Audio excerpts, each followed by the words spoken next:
Good afternoon. The first item of business this afternoon is portfolio questions, and the first portfolio is Constitution, External Affairs and Culture and Parliamentary Business. As ever, in order to get in as many members as possible, I would appreciate succinct questions and answers to match. And at question number 1, I call Graham Simpson. To ask the Scottish Government what measures it is undertaking to reopen historic sites that are managed by Historic Environment Scotland over the coming months. Cabinet Secretary Angus Robertson. Thank you very much, Presiding Officer, and thanks to Graham Simpson for his question. Questions regarding the day-to-day operational matters of Historic Environment Scotland, including queries relating to the timeline of site reopenings, are best answered directly by Historic Environment Scotland, and I've asked the Chief Executive Hes to respond directly to the member with a full reply to his question in writing. But I know the member has a shared interest with me when it comes to traditional skills, including stonemasonry, and no doubt we will both want to support Hes in this going forward. Graham Simpson. Can I thank the Cabinet Secretary for that answer? He's absolutely right about traditional skills, because that's been part of the problem that we've faced in getting some of these sites open, is the lack of traditional skills such as stonemasonry. And I discussed this with HES when I visited their Excellent Skills Centre in Stirling last week. Now, I know that skills aren't part of the Cabinet Secretary's remit, but he does appear to agree with me that they're important. So I wonder if he could raise it with colleagues in government. And if I could just be cheeky and ask that a list of sites that will be open for the spring is published on HES's website and indicative dates given for the others. Cabinet Secretary. Well, I thank you very much for the supplementary question, and it's worth putting on record that the Scottish Government recently made changes to allow Historic Environment Scotland more financial freedoms in relation to their commercial income. I think that's important to put on the record, and I'm very keen to support Historic Environment Scotland in a number of ways, which I discussed with the Chief Executive only a few weeks ago, and that included skills and that included stonemasonry. I'm sure she and Hes colleagues will look very closely at the suggestions that have been made about the website. Question number 2, Finlay Carson. To ask the Scottish Government what support it is providing to cultural organisations in rural areas. Cabinet Secretary. Thank you to Finlay Carson for his question. We are committed to creating, protecting and nurturing cultural opportunities for everybody in Scotland, regardless of where they live, and this is why we support and fund organisations working in rural and island communities. For example, via our regular funding to Creative Scotland, we support many organisations across such areas, including Shetland Arts, Timespan in Helmsdale, Alchemy Film and Arts based in Hawick in the Scottish Borders, and the Wigton Festival Company and the Stove in Dumfries and Galloway. Finlay Carson. Cabinet Secretary for that response. The Cabinet Secretary mentioned the Wigton Festival Company, which we know provides support to a range of activities, including the performing arts, stage, and of course staging its famous and fabulous book festival, now in its 20th year. Like many rural arts organisations, it is still facing a challenging environment despite the additional investment in culture in this budget. It's warning that rural audiences have been slow to return from the COVID pandemic, thus affecting box office returns.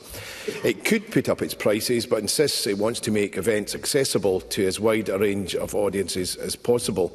So, given the importance that culture plays towards the sustainability of rural communities on the whole, can I ask the Minister what additional support can be provided to these and such like organisations? Cabinet Secretary. I think the timing of Finlay Carson's question is excellent, if I may commend him. I confirm to the Scottish Parliament that Creative Scotland will tomorrow morning announce details of the multi-annual year funding for cultural organisations and venues right across Scotland, rural and urban. This will be transformational for the sector right across Scotland, and it is possible because of the record financial commitment to culture and the arts in the forthcoming Scottish budget. So I would urge all MSPs and all parties to look out for that announcement and also to vote for them in the forthcoming budget.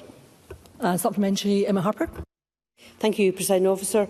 I'm sure that members will share my concern about the impact of the UK Government's increase to employer national insurance contributions on cultural organisations in Scotland, including those in rural communities.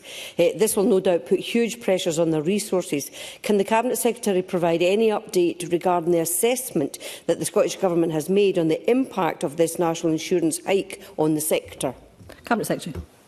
We estimate that the increase to employer national insurance contributions could add around £500 million in costs for the public sector as a whole, unless fully reimbursed.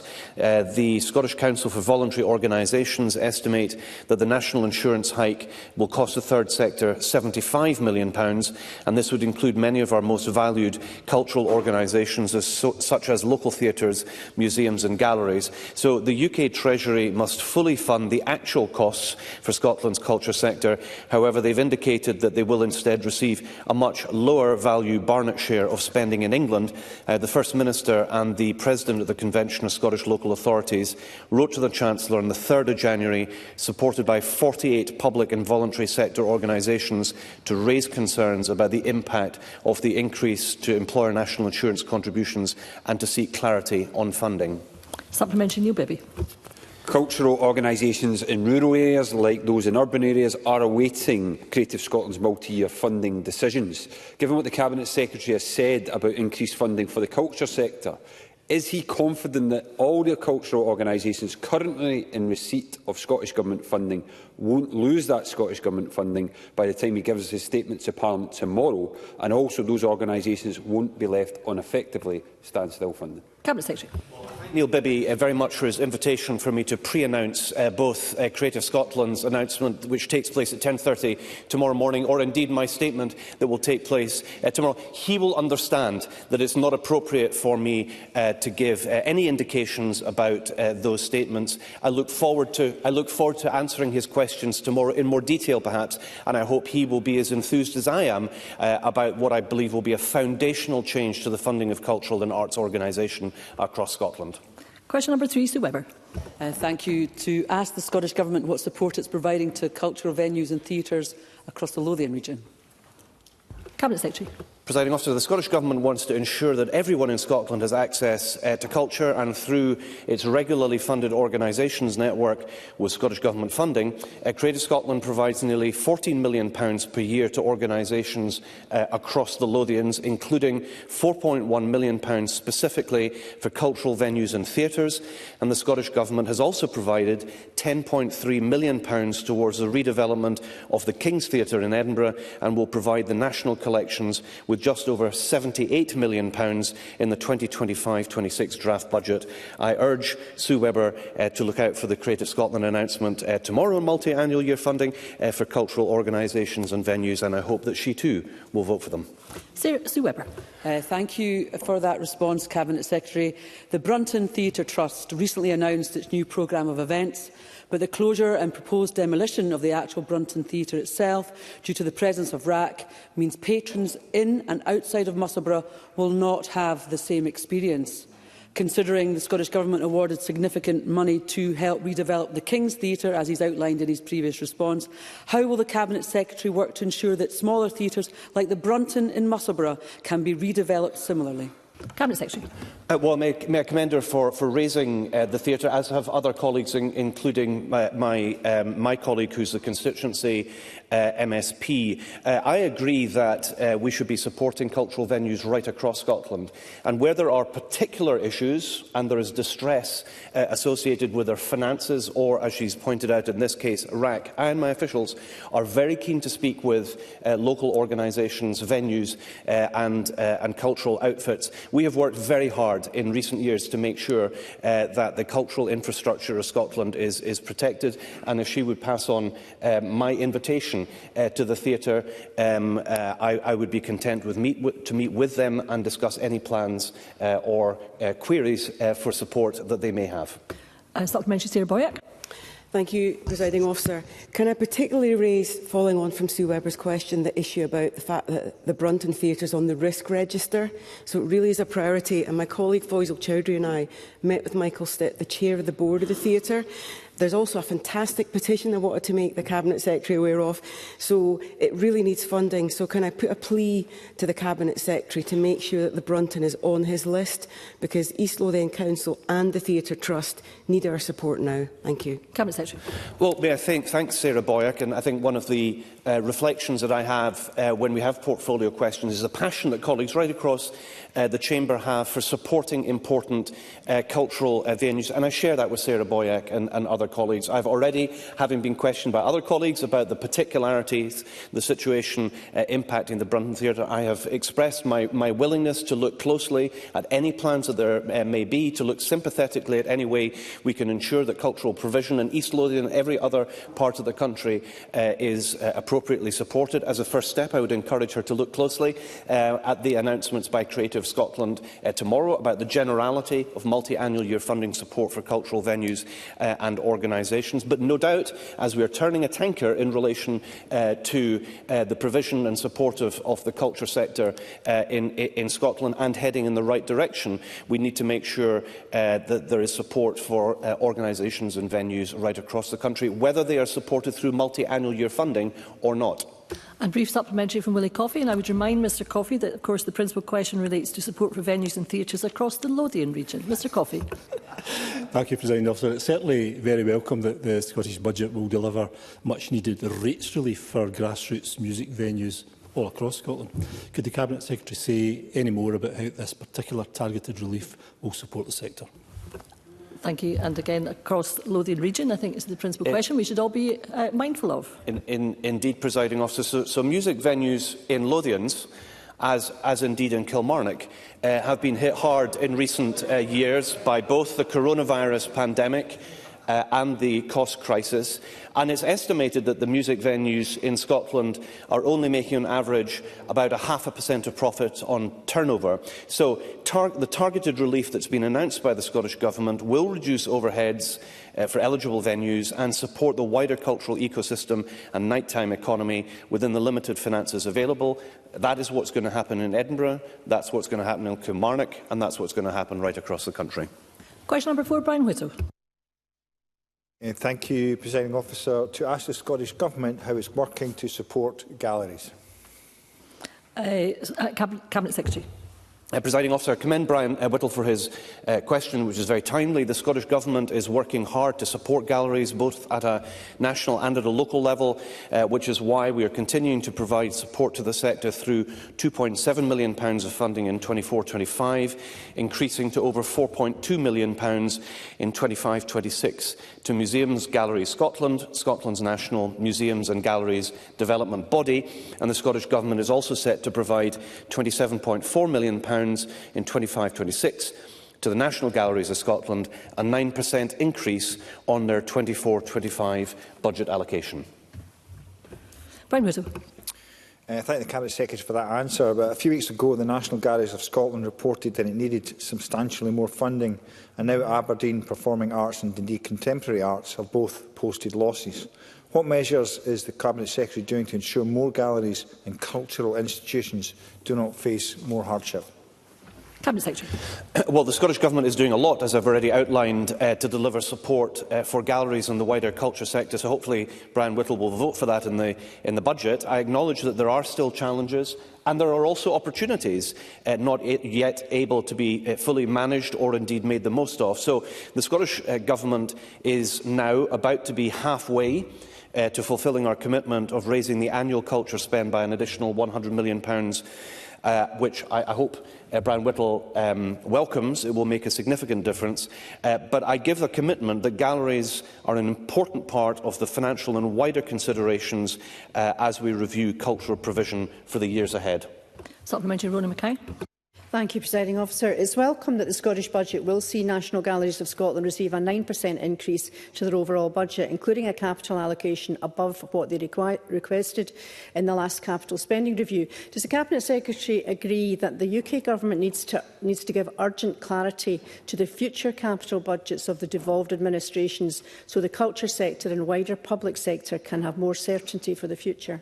Cabinet Secretary. Well, may I commend Rona Mackay for her question, because she's absolutely right. I think, understandably, we spend a lot of time talking about revenue budgets as they impact the culture sector, and perhaps pay a little too little attention on the capital side of things. And I agree that it would be helpful if the UK Government could provide more certainty around multi-annual year budgets. I recognise the importance of providing multi-year capital budgets for the wider public sector, including for our national collections, as well as the third sector, business and other organisations.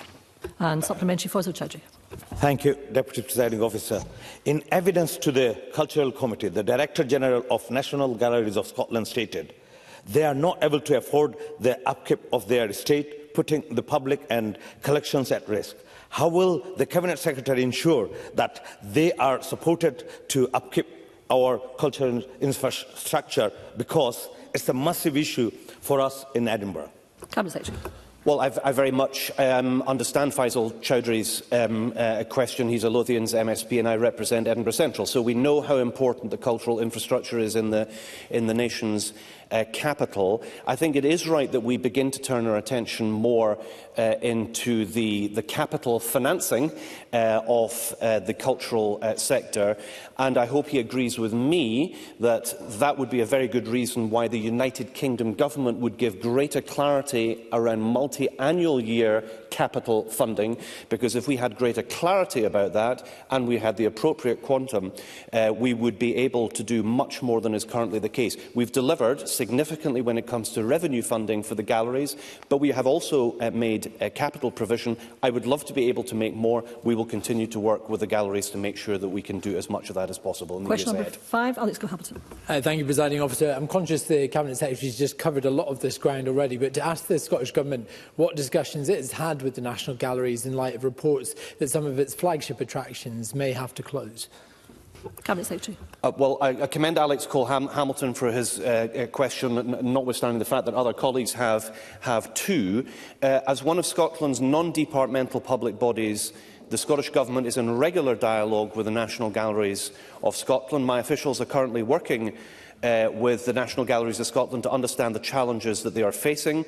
Despite being set to receive £27.4 million in 25-26, which is a 9% increase since their 24-25 allocation.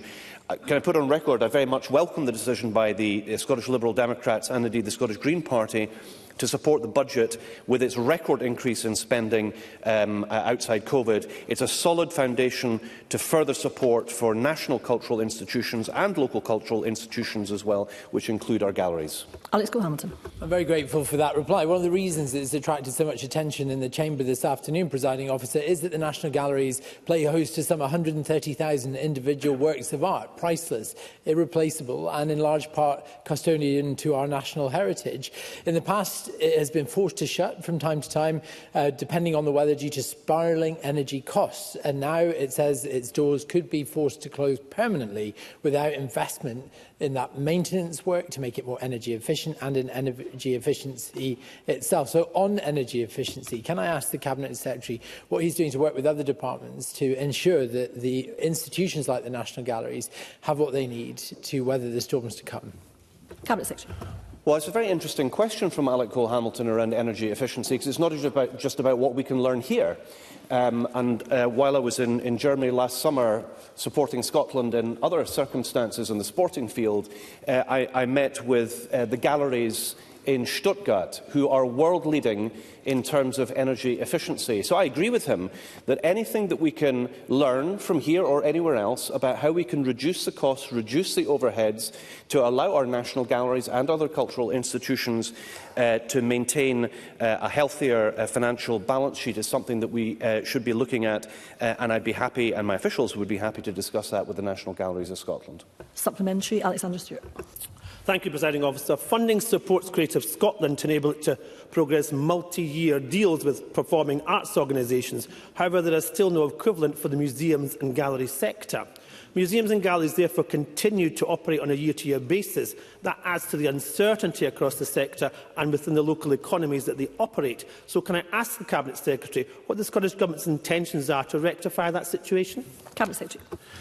Well, thank you very much to Alexander Stewart for that question, and no doubt that will form part of his submission to the review that's been undertaken into Creative Scotland and the consideration to the wider creative sector. I think he identifies an important question, which is, as we are able to fund and launch multi-annual year funding for so much of the creative arts sector, it raises knock-on questions about the way in which the rest of our cultural ecosystem is supported. That is one of the reasons why the review has been undertaken.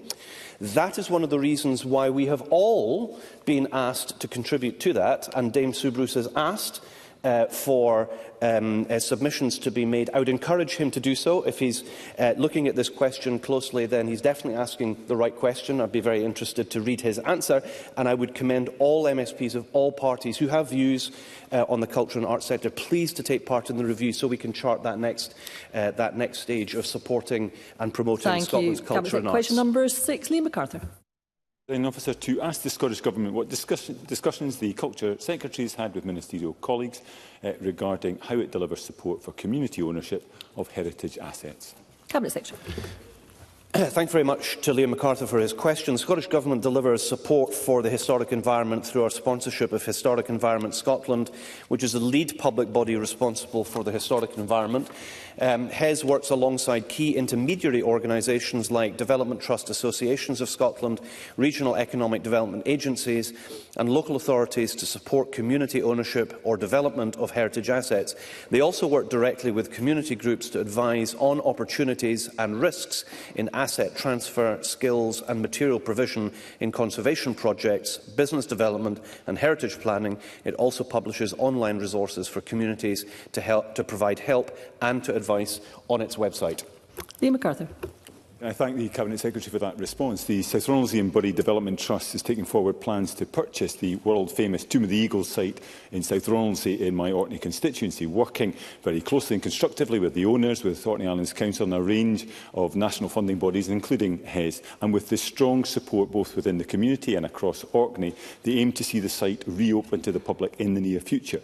Given the community ownership we know of local heritage assets can catalyse local access and unlock enormous benefits, both locally but also nationally, will the Cabinet Secretary welcome this initiative and also offer what support he can to the Development Trust so that this iconic Tomb of the Eagles site can be open to both locals and visitors in the very near future? Cabinet Secretary.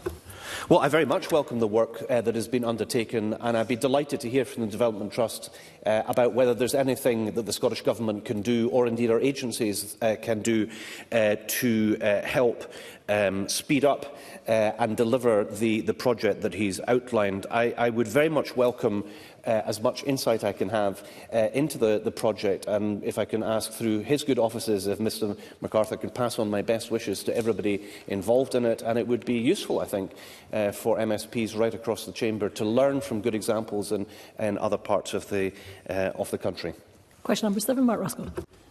Thank you. To ask the Scottish Government what discussions the Culture Secretary has had with ministerial colleagues regarding the potential impact on the provision of library services in Mid-Scotland and Fife of the proposed local government settlement for 2025-26. Cabinet Secretary.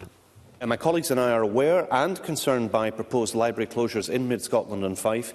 If the Scottish Government budget is supported by Parliament, local authorities will receive record funding of £15 billion in 25-26, a real terms increase of 4.7%, increasing funding for local priorities. And while it is for locally elected councillors to manage their day-to-day business and decision-making processes, any decision around public libraries must be considered extremely carefully, and local authorities should continue to work in partnership with communities to ensure services are based on local needs. Mark Roscoe.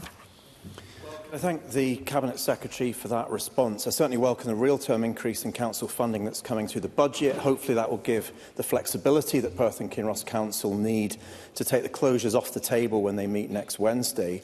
But it is clear, Cabinet Secretary, that some councils are continually making the case for rural library closures on the basis that the statutory provision can be met from mobile libraries. So does he agree with me that this view fundamentally misunderstands the importance of rural libraries as free and accessible cultural and community spaces? Does he agree with me that it is time to look again at what should constitute a statutory library service, particularly in that rural context? Cabinet Secretary. Can I confirm to Mark Ruskell that I met with a convention of Scottish local authorities only yesterday to discuss national and local government cooperation in culture in general, but also libraries in particular. The Scottish Government values library provision greatly, but respects the decision-making responsibilities of local government. But by providing additional resources for local government and also for culture in the budget, hopefully it will provide an opportunity to protect and enhance library provision. I remain open-minded about issues around statutory obligation, and if he would wish to make that case to me, I will look very closely at it. A brief supplementary, Murdo Fraser. Thank you, Presiding Officer. Mark Ruskell is entirely right to raise this issue about libraries under threat in mid-Scotland and Fife, although I would gently say to him he might want to reconsider his support for the Scottish Government budget, given that is at the root of these challenges.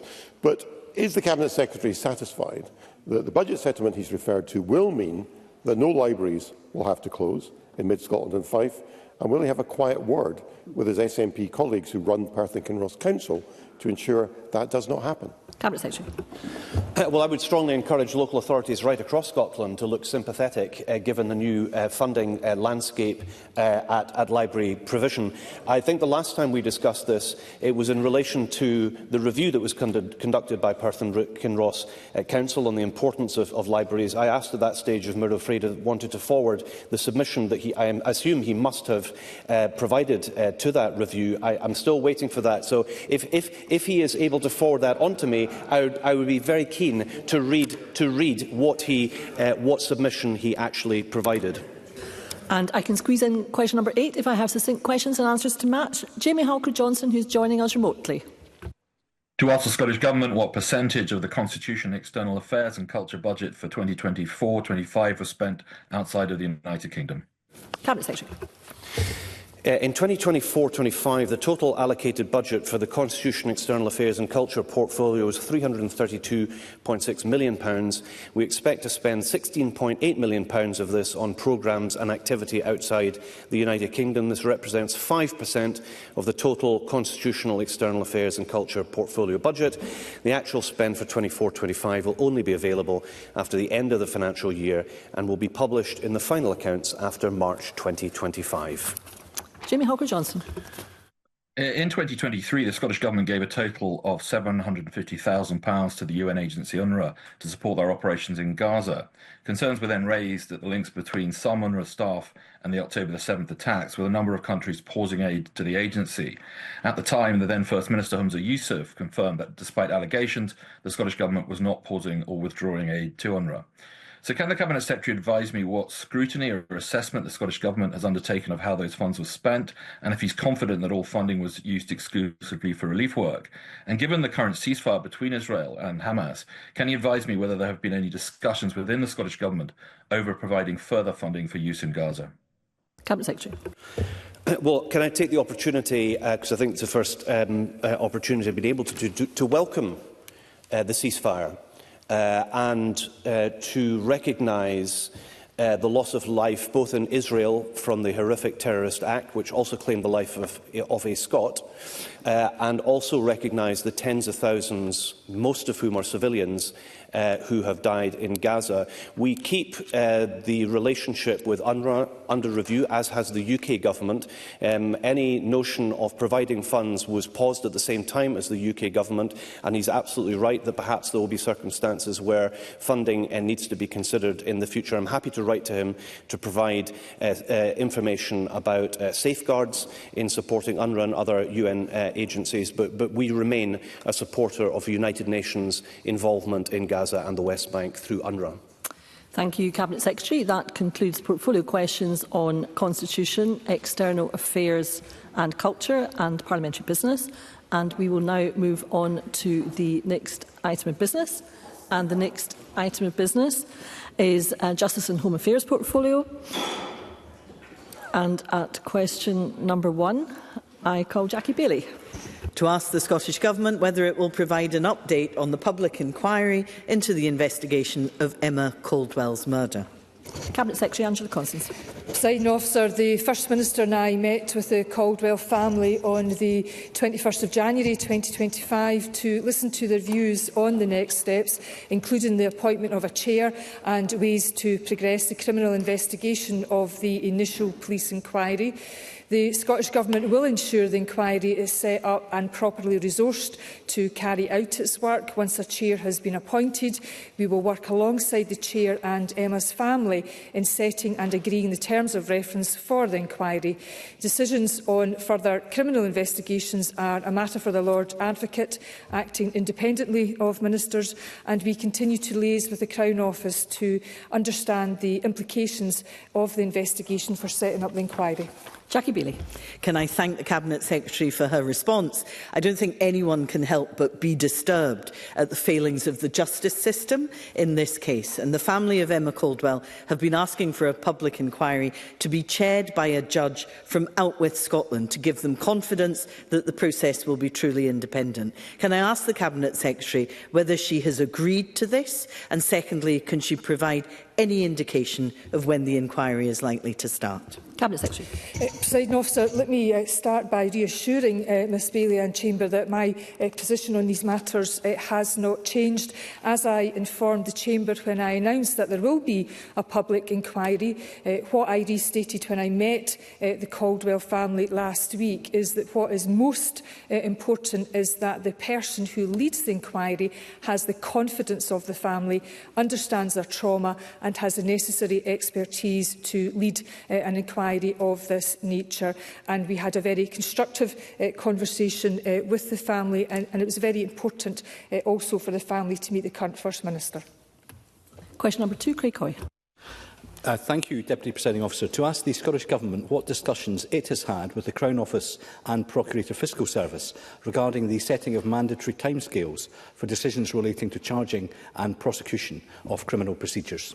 Cabinet Secretary. Presiding Officer, decisions relating to the charging and prosecution of criminal proceedings are independent operational decisions made by Police Scotland and Crown Office and Procurator Fiscal Service within the legal framework. The Scottish Government has not had any discussions regarding the setting of mandatory timescales in these matters. Craig Hoy. I thank the Minister for that answer. Lord Carloway has become the latest senior figure to comment publicly on the length of time that one specific case is taking, namely Operation Branchform into the SNP's finances. He said this week that instant justice would never be possible, but in relation to the Branchform probe, he added, "I don't know where the hold-up is, whether it is with the police or the Crown Office or whatever." Now, the Minister will not comment on what that hold-up might be in a live police case, and I will not seek to ask her to do so.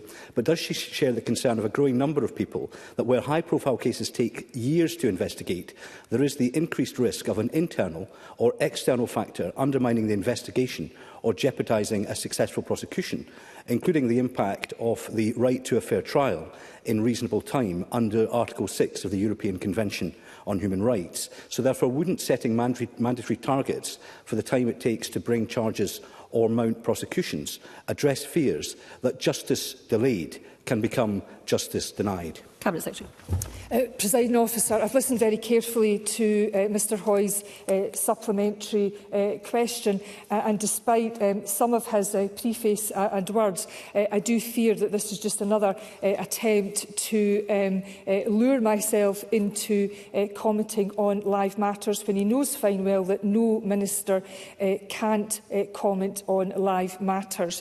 And in terms of discussions regarding mandatory timescales in and around the charging and prosecution, I just reiterate what I've said already. I have not had any discussions, and it's not something that I have given any current thought to.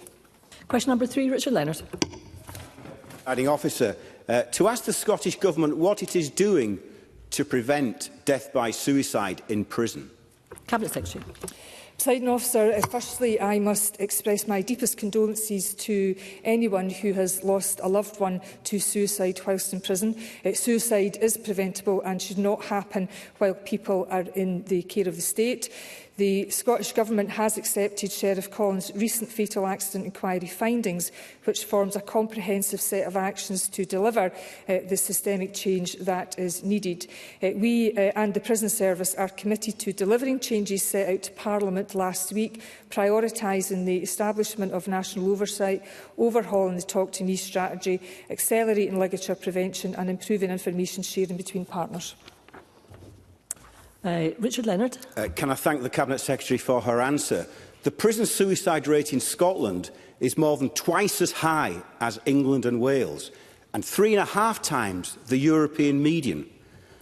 Last week, in the wake of the tragic, the avoidable deaths of Katie Allen and William Lindsay, the Cabinet Secretary told us the development of suicide prevention technology will be accelerated and, if viable, piloted and reviewed. We now know that back in 2019, plans to make cells suicide-proof were abandoned by the then Justice Secretary on the grounds of cost. So when the Cabinet Secretary speaks of viability, will she consider viability as measured by the value of human lives rather than the price of prevention technology? Will she think of Katie Allen and William Lindsay? Will it be different this time? Cabinet Secretary. In short, Presiding Officer, yes, it will be different. Accepting fully the determinations by Sheriff Collins. I hope I made that clear to Parliament last week in laying out the immediate and shorter-term actions that I would pursue. And I also gave a commitment to come back to Parliament in short order in March to give a fuller delivery plan and timescale. And if I can reassure Mr Leonard, despite everything that's went on this week with the storms, etc., in the world of justice, home affairs and resilience, that I have been following up and pursuing matters both with the Prison Service and my officials to ensure that we come good on the commitments that I have made to this chamber and indeed to the families of Katie Allen and William Lindsay. Question number 4, Mark Griffin. Thank you, Presiding Officer. To ask the Scottish Government what proportion of the uplift in the Scottish Prison Service budget for 2025-26 will be spent on improving the prison estate. Cabinet Secretary.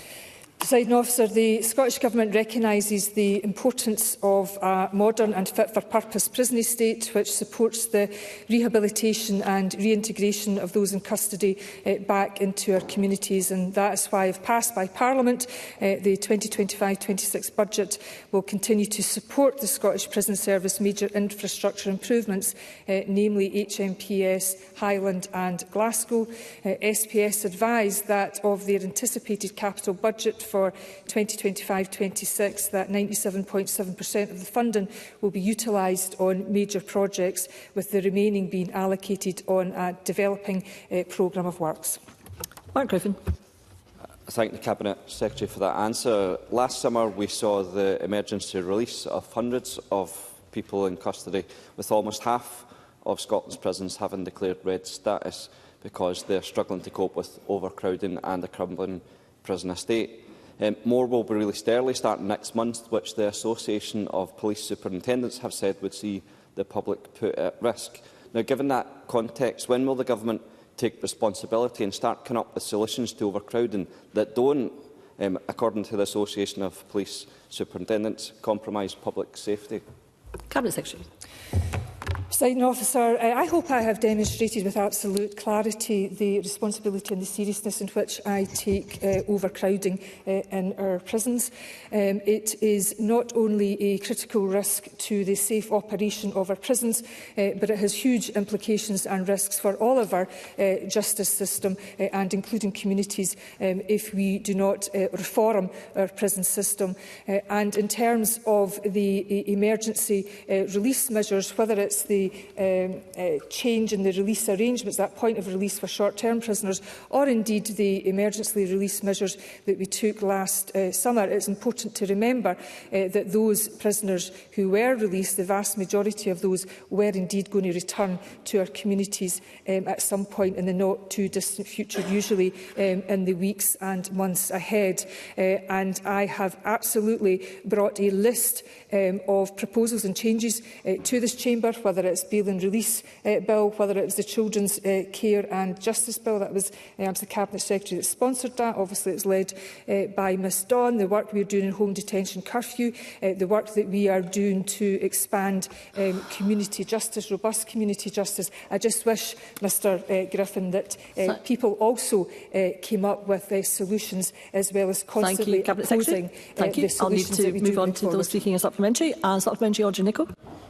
Thank you, Presiding Officer. I wonder if the Cabinet Secretary can further outline how capital funding allocated to the Scottish Prison Service in the draft budget will help create better environments for people to live and work and aid rehabilitation, thereby reducing the risk of re-offending and supporting safer communities. Cabinet Secretary.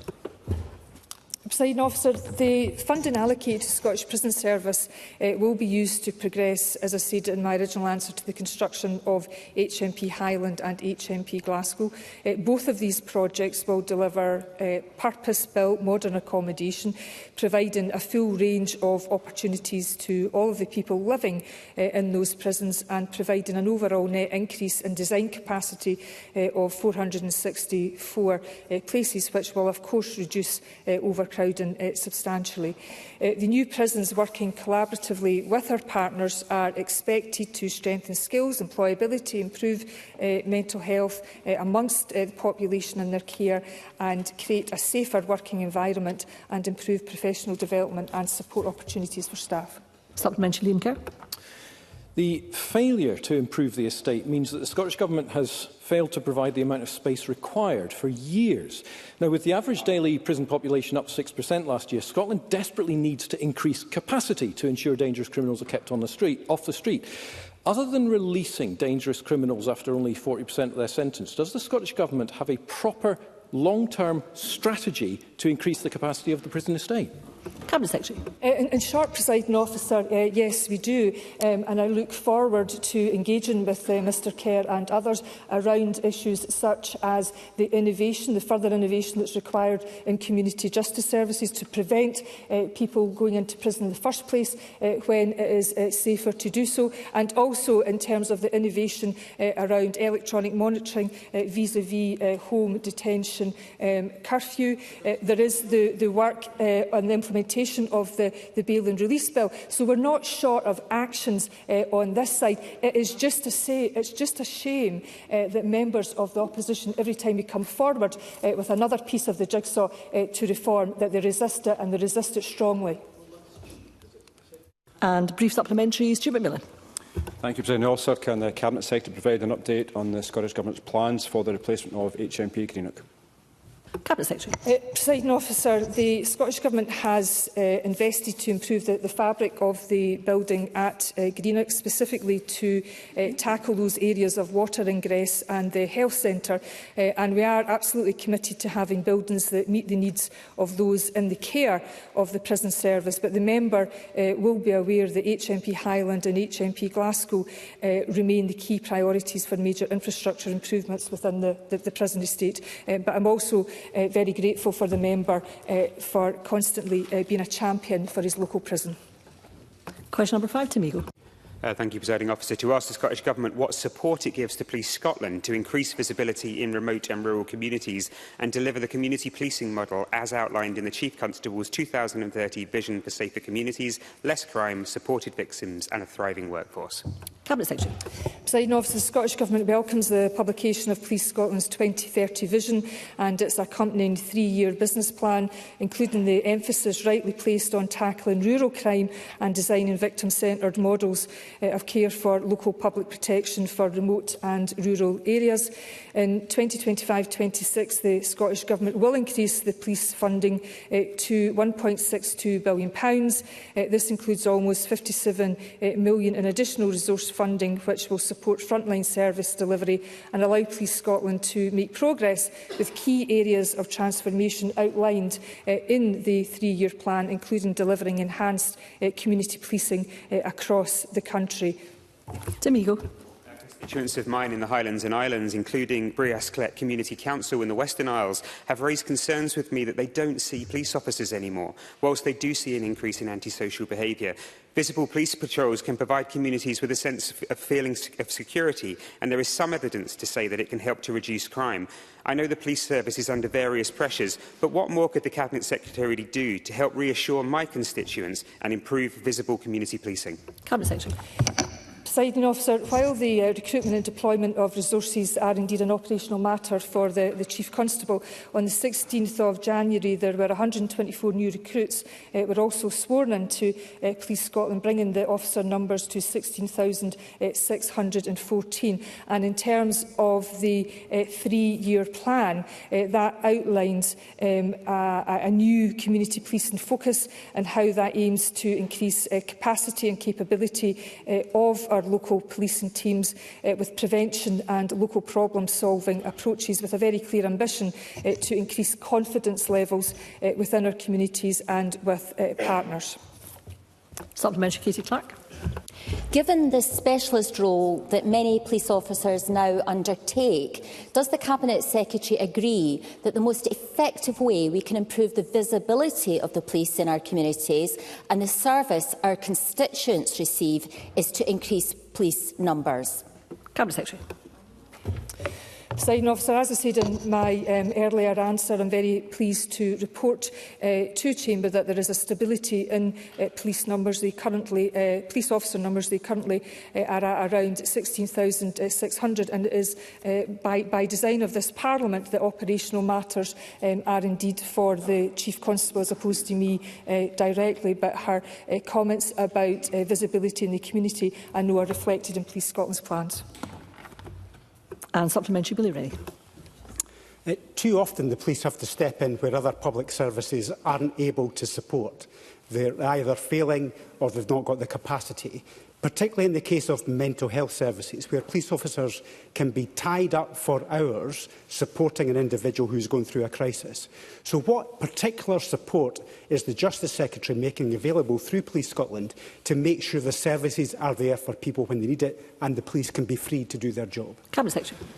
Presiding Officer, I very much agree with that point that our staff, like the police in public protection, are often having to deal with issues that could have been resolved further upstream. There is indeed a wealth of work that has been undertaken, particularly around partnership work led by the Partnership Delivery Group. I gave extensive evidence to the Criminal Justice Committee at the start of this year, along with health colleagues in terms of the psychiatric clinical lead from Mr Gray's side of the House, and I'm happy to write to Mr Rennie in further detail because there is a wealth of activity that changes both the support received to individuals but also in recognising that the job of a police officer is to be a police officer, and of course they have duties of care, but it is not acceptable for police officers to be spending extensive time in accident emergency departments. Question number 6, Sandesh Gohani. To ask the Scottish Government whether it will provide an update on the replacement of HMP Barlinnie, including in relation to the delivery date and cost. Cabinet Secretary. Presiding Officer, HMP Glasgow will bring significant benefits to those living and working there, as well as the surrounding community. The new facility will strengthen skills and employability, improve mental health and create a safer working environment for staff. The Scottish budget includes a capital allocation of £261 million in 25-26 for HMP Glasgow, and I am pleased that very good progress has been made in the pricing and commercial process, and I expect to be able to update Parliament on costs and timescales in the very near future. Sandesh Gohani. Given the state of our prisons, this SNP government is letting hundreds of prisoners go free early. HMP Glasgow is exactly the type of failure of delivery we have come to expect from this SNP government. Aside from being over budget by about £230 million and at least 2 years delayed, the new HMP Glasgow won't solve the problem of overcrowding. Barlinnie has an average population of around 1,400 inmates, yet the new replacement prison is projected to have a capacity of only 1,200. Clearly, there is no long-term planning, despite the Cabinet Secretary's answers previously. So can I ask the Cabinet Secretary why the new prison was not designed to cover the current population, and what will happen when inevitably the new prison becomes overcrowded? Cabinet Secretary. Presiding Officer, part of that long-term plan is, of course, to replace ageing prisons. HMP Barlinnie is 140 years old, but I've always been very clear that the rebuilding of prisons is not in itself the silver bullet. There are other actions that we have to take, for instance, around robust community justice to reduce that prison population.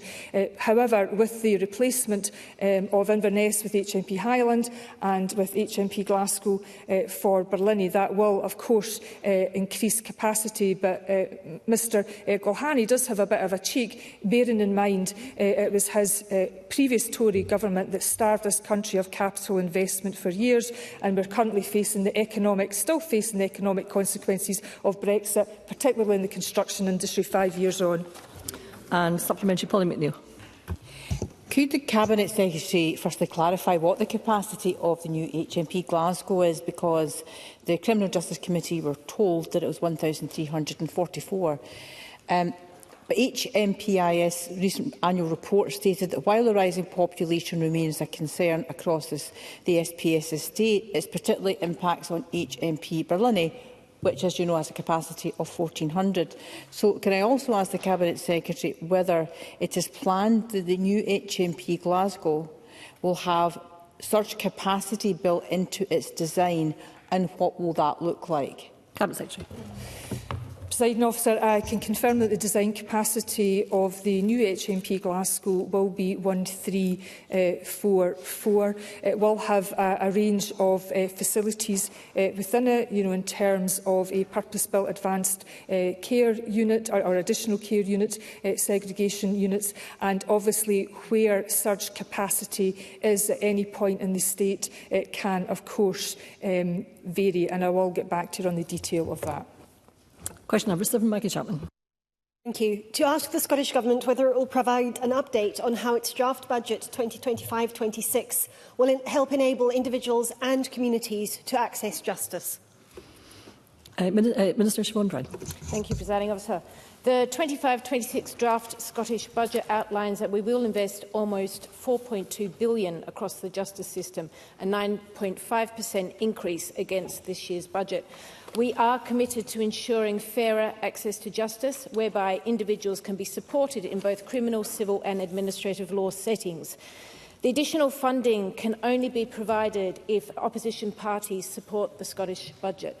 It is welcome news that the Green Party and the Liberal Democrats have got around the table for budget negotiations so that we can deliver for the people of Scotland, and I would urge Scottish Labour Party and the Conservatives to work together with us to pass the budget and allow us to uphold the rule of law, safeguard rights and protect individuals and communities from harm, which is fundamental to the functioning state and to the people of Scotland. Maggie Chapman.